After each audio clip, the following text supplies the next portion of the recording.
Guess what? My favorite canceled Star Wars game might actually be coming back, but in a different form, perhaps?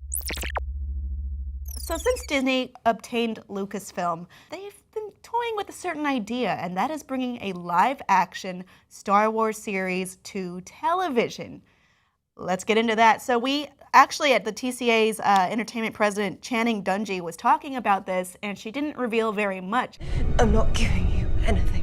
This has been something that's been brewing for years, the idea of making a Star Wars live-action television series with ideas that maybe we'll do a young Han Solo. That's an anthology movie. Maybe we'll do young Boba Fett. Maybe we'll do something akin to Star Wars 1313. And maybe we'll do, when they actually did do this in the 1980s, is do a series entirely about the adventures of the droids. And then there's also the idea of Star Wars Detours, which would have been done by Matt Senreich and Seth Green, and kind of like the Robot Chicken Star Wars specials, sorta. It's like, again, it's like a side story, but one with more levity. And that would be the most awesomest thing to ever happen in the history of ever. There is a little bit of news of what it could be, according to sources. They say a live-action series centers on the story of rival families struggling over the control of the seedy underside of the Star Wars universe and the people who live within the subterranean level and air shafts of the metropolis planet of Coruscant.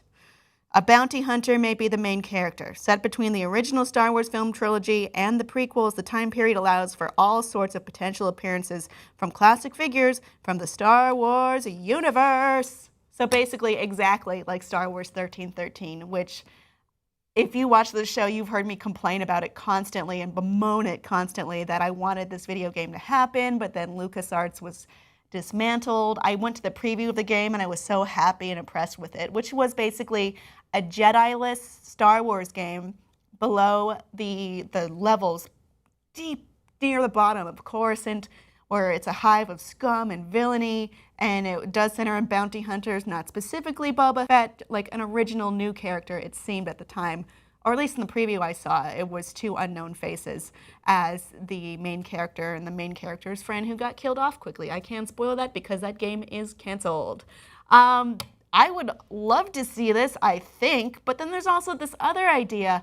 Is there too much of a good thing? I mean, we recently looked at, with Marvel as a very present example, they do have ABC series, which is probably where we'd see whatever Star Wars series would be out there. And we just looked at Agent Carter getting canceled, and Agents of S.H.I.E.L.D. hasn't had the most stellar numbers, and for a while they didn't have very stellar reviews. Is it too much of a good thing? Is this something more suited for maybe Netflix? I mean, we see The Defenders on Netflix with Daredevil and Jessica Jones, and now we have Iron Fist and The Punisher and Luke Cage coming up imminently, and these ones are very beloved, and they also seem to be much higher budget as well. It seems the problem with this not happening before was very budget related. So this would be a very expensive show. The estimates that I was looking at were at $5 million per episode. Do you have any idea how much that is for a series? So the only thing that came even relatively close to that in scope was Game of Thrones. However, Game of Thrones, in order to get made, some of the rights do belong to HBO to make that happen. Lucas is not willing to give up the rights, but now that Disney owns the rights, this is what makes it more seem likely to come to fruition. I don't know if it's going to happen. It looks very positively that it will. They are still in the discussions phase and the planning phase, or pre-planning even.